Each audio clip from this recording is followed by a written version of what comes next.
साथियों नमस्कार। आज हम गुरुकुल ज्ञान गंगा चैनल में पढ़ने वाले हैं उत्तराखंड राज्य निर्माण आंदोलन फिर से। इससे पहले हम एक वीडियो सीरीज पढ़ चुके हैं।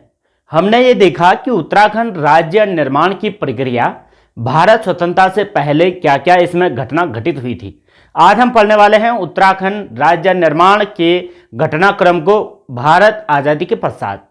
देखो क्या क्या हुआ था, एक एक घटनाक्रम को हम एक एक करके सन वाइज समझने का प्रयास करेंगे।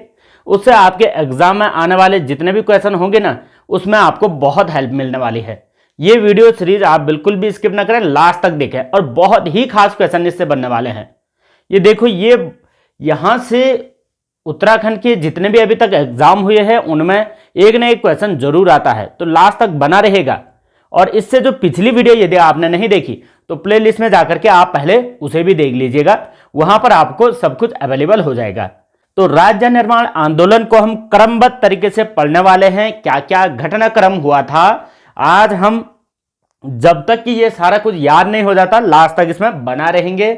और यदि आपने पहले पढ़ा भी है तो रिवीजन कर लीजिएगा। बहुत ही अच्छे पॉइंट्स यहाँ से आ रहे हैं क्योंकि ये एग्जाम के लिए बिल्कुल ही बहुत सॉलिड नोट्स होने वाला है। यदि आपको ये स्पष्ट नहीं दिखाई देता है तो आप अपने फोन के 1080 पिक्सल में देखें, उस रिजोल्यूशन में आपको ये वीडियो स्पष्ट दिखाई देगी। अब आप इसकी स्क्रीनशॉट भी ले सकते हैं और अपनी नोटबुक में नोट कर लीजिए कौन कौन से क्वेश्चन यहाँ से बन रहे हैं, इस पर आगे डिस्कस कर रहे हैं। देखिए, स्वतंत्रता के पश्चात उत्तराखंड राज्य निर्माण आंदोलन के लिए कैसा कैसा क्रांतिकारियों ने प्रयास किया था। देखिए, उत्तराखंड इतनी आसानी से नहीं मिला था, इसमें बहुत लोगों ने प्रयास किया था और इतने अधिक क्रांतिवीरों ने यहाँ पर शहादत दी है, उसके बारे में भी हम बात करेंगे। लेकिन उससे पहले ये प्रोसेस देखते हैं कि आंदोलनों का जन्म किस प्रकार से हुआ था। हमने इससे पहले डिस्कस किया था कि 1938 में एक श्रीनगर में एक सम्मेलन हुआ था कांग्रेस का, जहां पर से उत्तराखंड की मांग को प्रखर रूप से उजागर किया गया था। हालांकि उत्तराखंड प्रशासनिक दृष्टि से तो ब्रिटिश काल से ही पृथक पृथक कार्य इसमें होने लगे थे, लेकिन मांग के रूप में या जनता के सामने पंडित जवाहरलाल नेहरू द्वारा ये बात रखी गई थी। उसके पश्चात आंदोलनों की शुरुआत हुई है और उन आंदोलनों में हम आज़ादी से पहले आंदोलन जो हुए थे उनके बारे में पढ़ चुके हैं। अभी आज हम पढ़ रहे हैं 1952 से आगे का घटनाक्रम। तो क्या क्या इस घटनाक्रम में हुआ था। अब इस घटनाक्रम में देखिए, 1952 में सबसे पहले एक व्यक्ति का नाम आता है, वो आता है पूरनचंद जोशी। इनको शॉर्टकट में पीसी जोशी भी आप किताब में देखेंगे। तो पूरनचंद जोशी के द्वारा, जो कि कम्युनिस्ट पार्टी के एक महासचिव थे उस समय, इन्होंने क्या किया, देखो, पर्वतीय क्षेत्र को सहायता दिए जाने की मांग इन्होंने भारत सरकार से की थी। अब ये पर्वतीय क्षेत्र ऑलरेडी अभी भी है और पहले भी था, तो इन्होंने क्या कहा कि भाई इस पर्वतीय क्षेत्र को एक प्रकार से अलग सी सहायता दिए जाना चाहिए। वो जरूरी भी था क्योंकि पर्वतीय क्षेत्र प्रशासनिक दृष्टि से या हम ये कह सकते हैं भौगोलिक दृष्टि से या यहाँ की जो सुरक्षा की दृष्टि से था, ये थोड़ा सा भिन्न था, इसलिए जरूरी था। और ऊपर से ये बात हो भी ये रही थी क्योंकि भारत और चीन का जो है सीमा विवाद भी बढ़ने वाला था, तो इसलिए हमें जरूरी था कि अलग कुछ प्रशासनिक इकाई या अलग सहायता की जरूरत थी। राज्य पुनर्गठन आयोग का जो गठन किया गया था 1953 में, उनके सामने इन्होंने एक ज्ञापन भी सौंपा था कि हमको इस पर्वतीय क्षेत्र के लिए एक भिन्न प्रकार की सहायता मिलनी चाहिए। तो ये पहली बार आयोग को ज्ञापन भेजने वाले थे पीसी जोशी जी, पूरनचंद जोशी, उस समय कम्युनिस्ट पार्टी के महासचिव थे। ये बात हुई थी 1952 में और 53 में इन्होंने आयोग को ज्ञापन सौंपा था। देखिए, राज्य पुनर्गठन आयोग यानी जो फजल आयोग की स्थापना हुई थी, वो पुनर्गठन आयोग तो 53 में बन चुका था, लेकिन राज्यों का पुनर्गठन ये 56 में करता है। अब आगे देखें क्या क्या होता है। तो 52 में ही एक बार ऐसा हुआ कि जो हमारे क्रांतिकारी वीरचंद सिंह गढ़वाली जी थे, उन्होंने राज्य योजना का प्रारूप रखा था, यानी राज्य के लिए एक अलग से योजना बनाने का एक प्रारूप इनके द्वारा रखा गया था। लेकिन ये सारा कुछ सक्सेस नहीं हो रहा था। उसके पीछे का कारण ये था कि भाई भारत सरकार और उत्तर प्रदेश सरकार उस समय कुल मिलाकर के सीरियस नहीं थी उत्तराखंड को लेकर के, और हम समय समय पर मांगे कर रहे थे। इससे पहले हमने ये भी देखा कि उत्तराखंड और हिमाचल को हमने मिला करके एक राज्य बनाने की मांग भारत सरकार से रखी थी, लेकिन ऐसा नहीं हो पाया। तो आगे जाकर के हम अब उत्तराखंड विशेष की मांग रख रहे हैं। तो वीरचंद सिंह गढ़वाली ने भी ये बात रखी थी। देखिए, वीरचंद सिंह गढ़वाली ने तो पंडित नेहरू जी से एक बार 1960 में ये जो भराड़ी शरण गैरसैंण है, इसको भारत देश की ग्रीष्मकालीन राजधानी बनाने की भी मांग रखी थी, लेकिन वो भी सक्सेस नहीं हो पाया। देखो, हर समय से ही पर्वतीय राज्य को जितनी भी हम मांगे करते हैं उस हिसाब से छलावा हो रहा है उसके साथ। तो आगे क्या होता है, जैसे 1955 में राज्य पुनर्गठन आयोग ने ये सारा कुछ रिपोर्ट तैयार किया, तो ये फजल अली आयोग का ये गठन हो चुका था। फजल अली आयोग यानी फजल अली की अध्यक्षता में राज्यों का पुनर्गठन के लिए एक आयोग बना था। अब ये राज्यों का पुनर्गठन पूरे भारत में हो रहा था। जब भारत आजाद हुआ था ना, उसके बाद जो है 1947 और 48 में देसी रजवाड़ों का विलयीकरण भारत संघ में किया गया था। उसके पश्चात जरूरत ये हुई कि भाई सभी लोग अपने लिए पृथक पृथक राज्य की मांग करने लग गए थे, और 1953 में एक समय ऐसा आ गया कि वहां पर आंध्र प्रदेश को हमने भाषा आधार पर पहला राज्य बना दिया था। पंडित नेहरू जी ने, क्योंकि वहां पर पंडित नेहरू जी ने देखा कि यार एक व्यक्ति ऐसे है जिन्होंने भूख हड़ताल करके अपना बलिदान दे दिया है, तो जनता के दबाव में आकर के उन्होंने एक राज्य दे दिया है भाषा आधार पर, जो कि उस समय सबसे कठिन प्रकार की प्रोसेस थे राज्य बनाने की। उसके बाद सभी लोगों ने भाषा आधार पर राज्य की डिमांड रख दी, लेकिन हमारा भाषा आधार तो नहीं था। हम कह रहे थे पूरा पर्वतीय क्षेत्र को अलग राज्य दे दिया जाए। अब जब यहां पर 1 नवंबर 1956 में सभी राज्यों का पुनर्गठन भारत में हो गया, 1 नवंबर 1956 को जब राज्यों का पुनर्गठन होता है तो भारत सरकार के द्वारा क्या किया जाता है, देखिए हम भाई 1938 से लगातार उत्तराखंड राज्य की मांग कर रहे हैं। अब 1938 के बाद हमने 1939 में फिर राज्य की मांग करी, कई बार 1950 में भी राज्य की मांग करी। हम लगातार राज्य की मांग कर रहे हैं, यहां तक कि पूरनचंद जोशी जी ने राज्य पुनर्गठन आयोग को एक नए राज्य बनाने की डिमांड भी रख दी है। लेकिन जब यहां पर 1956 में राज्य बने, वहां पर हमारे राज्य का कोई नाम ही नहीं था, बताओ। जबकि उनके पास ये सिफारिश चली भी गई है, ज्ञापन भी सौंप दिया गया है, लेकिन फिर भी नहीं हुआ। तो 14 राज्य उस समय बनाए गए, 14 राज्य, और 6 केंद्र शासित प्रदेश बनाए गए थे। अब उस 14 राज्यों में हमको ठूस दिया गया संयुक्त प्रांत में, यानी यूपी में। और यूपी को एक संदेश दे दिया गया कि भाई ऐसा है, यूपी को एक बात कहेगी ये फजल अली आयोग के द्वारा या राज्य पुनर्गठन आयोग के द्वारा, कि यूपी पुनर्गठन की बात कही थी कि यूपी नया राज्य गठन कर सकता है। अब यूपी के हवाले ये छोड़ दिया गया कि यूपी जो है उत्तराखंड को पृथक राज्य बना सकता है। तो भाई उसी समय बना देते ना, लेकिन उस समय बना नहीं, तो यूपी को ये जिम्मेदारी सौंप दी गई। लेकिन यूपी स्वयं उसी समय एक नए राज्य के रूप में गठित हुआ था, तो यूपी के द्वारा इतना बेहतर तरीके से कार्य नहीं किया गया था। तो ये यहाँ पर फिर यूपी को ये सौंपा गया था। और ये बात हमने याद रखनी है कि पहली बार जो है राज्य पुनर्गठन आयोग के द्वारा उत्तराखंड को पृथक बनाने के लिए किसको ये निर्देश दिए गए थे, तो यूपी सरकार को ये निर्देश दिए गए थे, लेकिन यूपी सरकार ने नहीं गठन कर पाया था उस समय। अब जब यहां पर कहानी ये होगी कि उत्तराखंड को हम लगातार मांग करते करते उत्तराखंड नहीं बन पाया, तो हमने एक विचार किया, सभी लोगों ने मिलकर के उत्तराखंड के एक ऐसे व्यक्ति का निर्धारण किया, ऐसे व्यक्ति को चुना कि जो कि आंदोलन को बखूबी तरीके से और बृहद स्तर पर कर सकते हैं, आर्थिक रूप से भी मजबूत व्यक्ति, और यदि हम उनकी जान पहचान की बात करें तो उस हिसाब से भी बहुत बड़े ख्याति प्राप्त व्यक्ति थे। तो उस समय उत्तराखंड में एक ही व्यक्ति थे, वो थे उस समय के अंतिम पंवार राजा यानी अंतिम टिहरी के नरेश, उनका नाम था मानवेंद्र शाह। तो 1957 में मानवेंद्र शाह जी को आंदोलन का नेतृत्व दिया गया। आंदोलन का नेतृत्व करते हुए मानवेंद्र शाह ने बृहद रूप से आंदोलन कर दिया। अब कहानी ये हुई कि आंदोलन जब ये कर रहे थे तो लगातार इनके आंदोलन से भारत सरकार भी काफी प्रभावित हो रही थी। शायद ऐसा हो सकता था कि 1962-63 के आसपास जो है हमारा राज्य हमें मिल जाता, लेकिन यहां पर कहानी कुछ अलग हुई।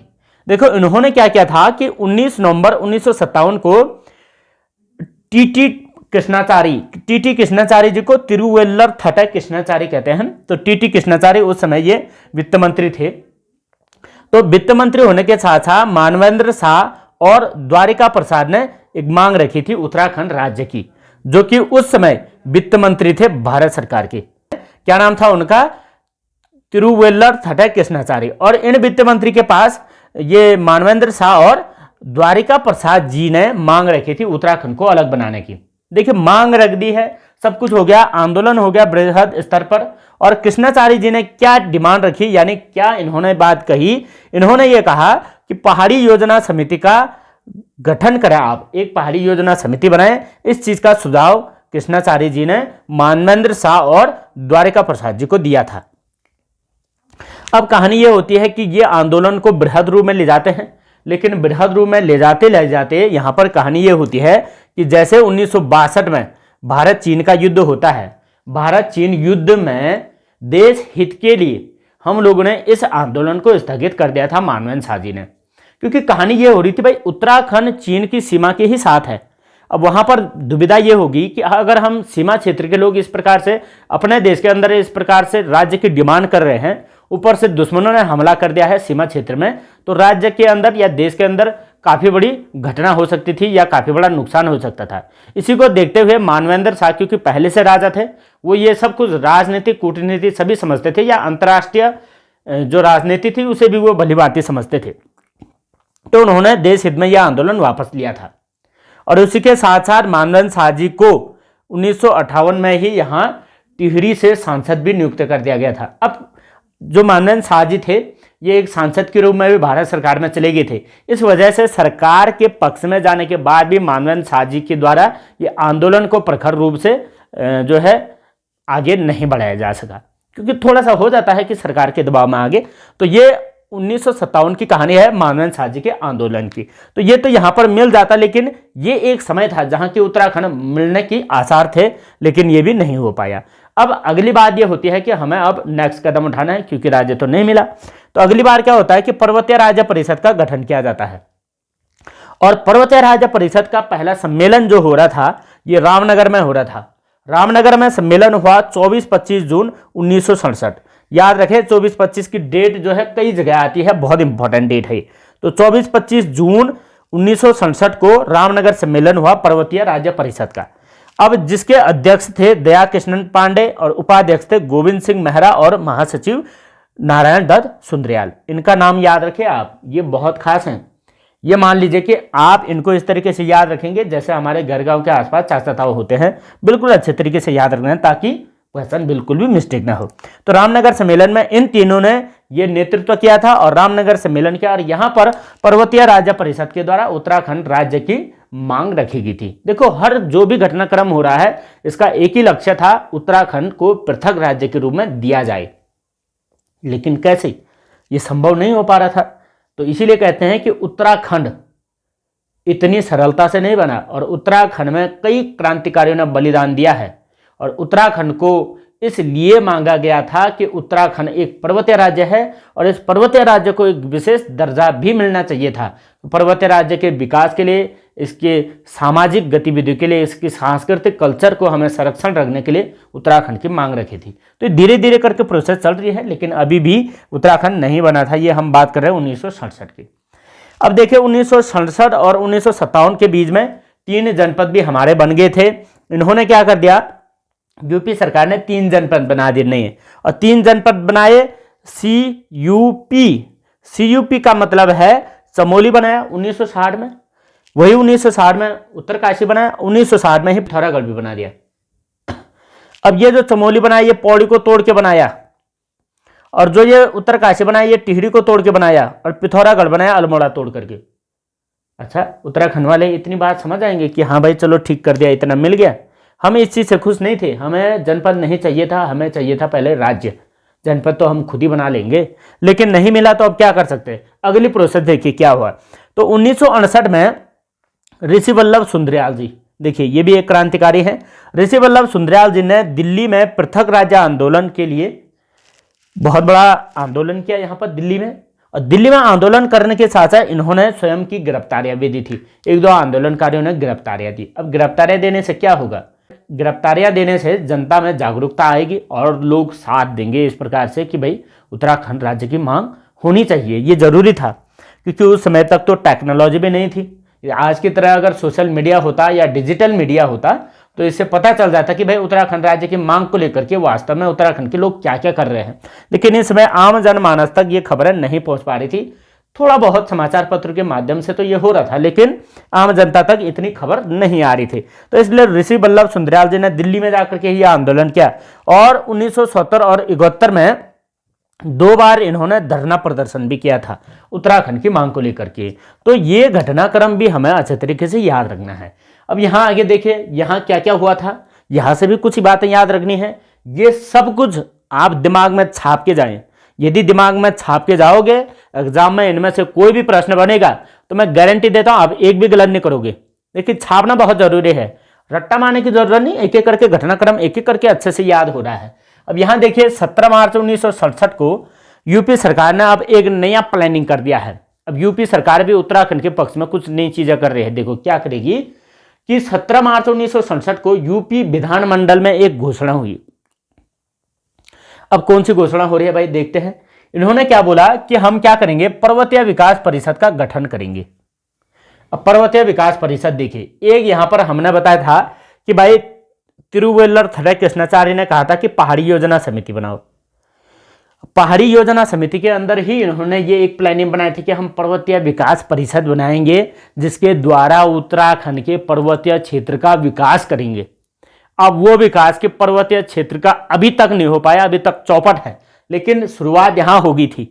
अब यहां पर क्या हुआ देखो, 1969 में पर्वतीय विकास परिषद का गठन हो गया। खैर घोषणा विधानमंडल में 67 में हो चुकी थी।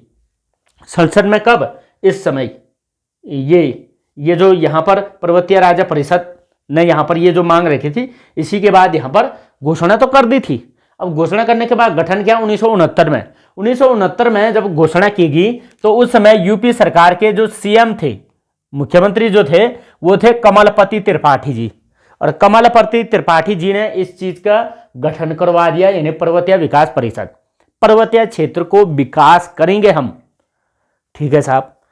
थोड़ा बहुत हम समझ गए कि हाँ पर्वतीय विकास परिषद का काम ये होगा कि पर्वतों का विकास कर रहे हैं। देखिए इनका लक्ष्य भी यही था कि पर्वतीय प्रदेश में विकास करना। और इन्होंने ये जो पर्वतीय विकास परिषद कंपनी एक्ट 1956 के नियमों के अनुसार जो है इस पर्वतीय विकास परिषद का गठन किया था। ठीक है, इतना हम समझ गए, ये गठन कर दिया।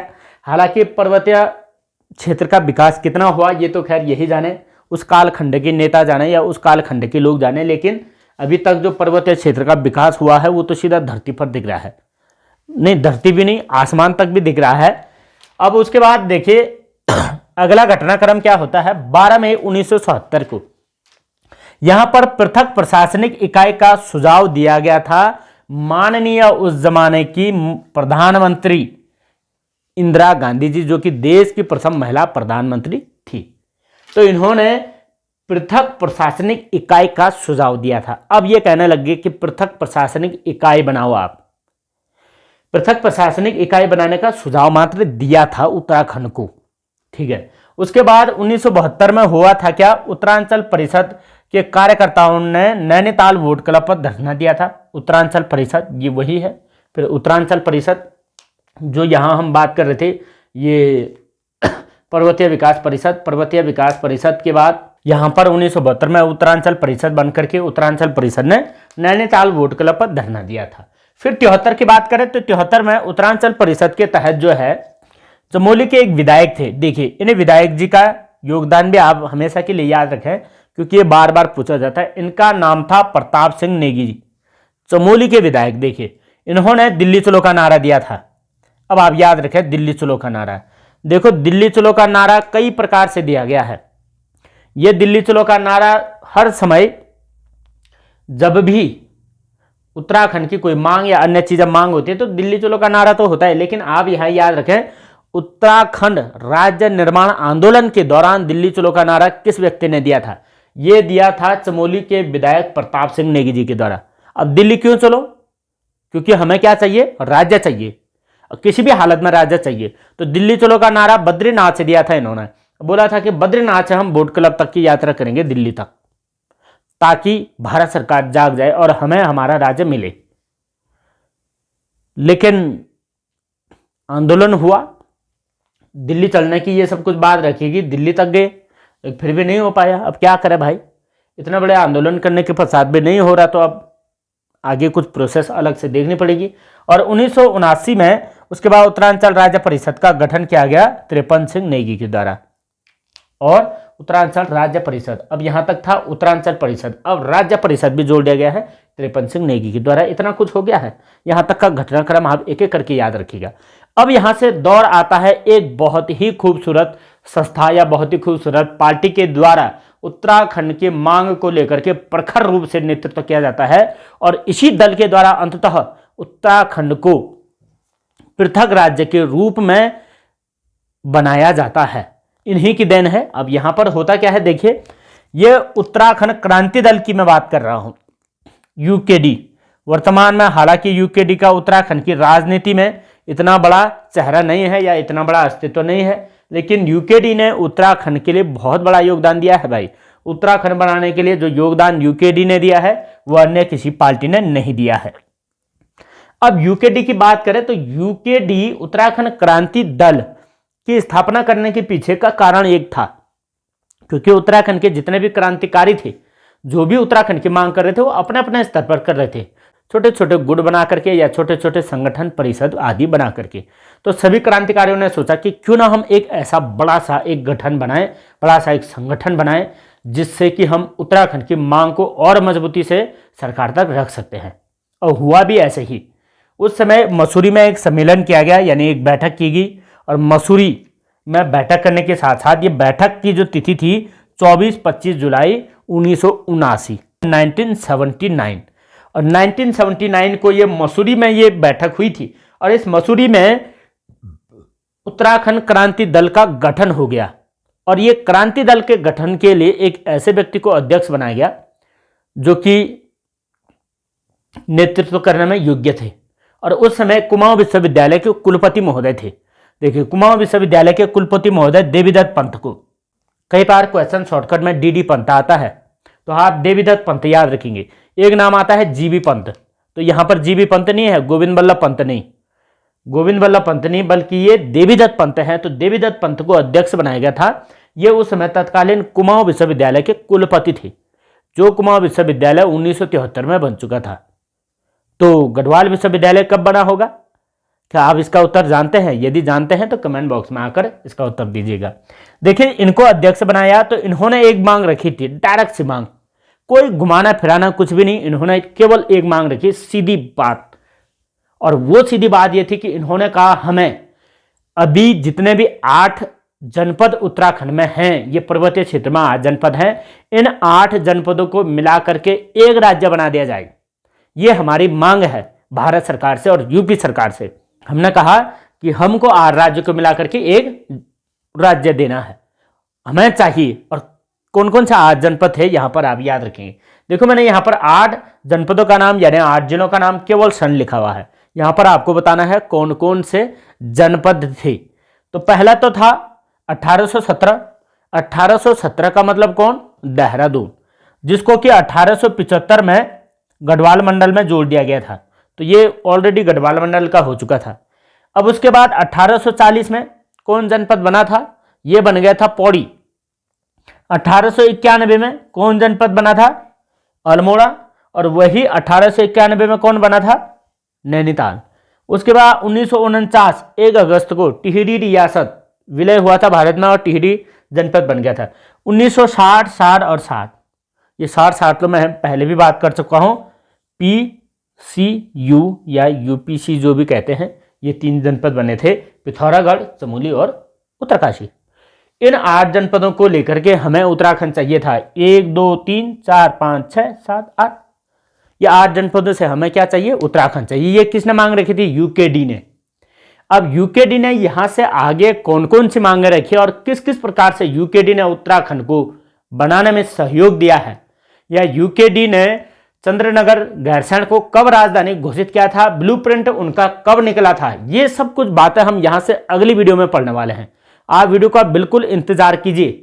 यदि इससे आगे वाली वीडियो आपको चाहिए तो आप कमेंट बॉक्स में आकर जरूर बताएं कि हाँ, इससे अगली वीडियो हमें तुरंत चाहिए। जितनी जल्दी आप मांग करेंगे मैं उतनी जल्दी इसकी नेक्स्ट वीडियो भी लेकर आऊंगा। और इसके बाद तुरंत हमारा जो अगला वीडियो होगा वह होगा हमारा मैपिंग के थ्रू। पूरे मैपिंग के थ्रू हम पढ़ेंगे और 1994 की जो अगस्त क्रांति थी उसको भी हम डिटेलिंग में पढ़ने वाले हैं। तो आप वीडियो में लास्ट तक बना रहेगा। और आने वाले पुलिस के एग्जाम में यदि यहां से एक क्वेश्चन भी आता है तो बहुत बड़ी हेल्प हो जानी है। एक एक नंबर कमाने हैं, तो इसलिए आपने ध्यान नहीं देना है कि भाई एक एक चीज़ें हमने छोड़नी नहीं है। यूकेडी की स्थापना भी मैं बता चुका हूँ, पृथक राज्य की मांग किसने कब कब रखी थी, ये सब कुछ आप स्क्रीनशॉट करके भी याद रख सकते हैं।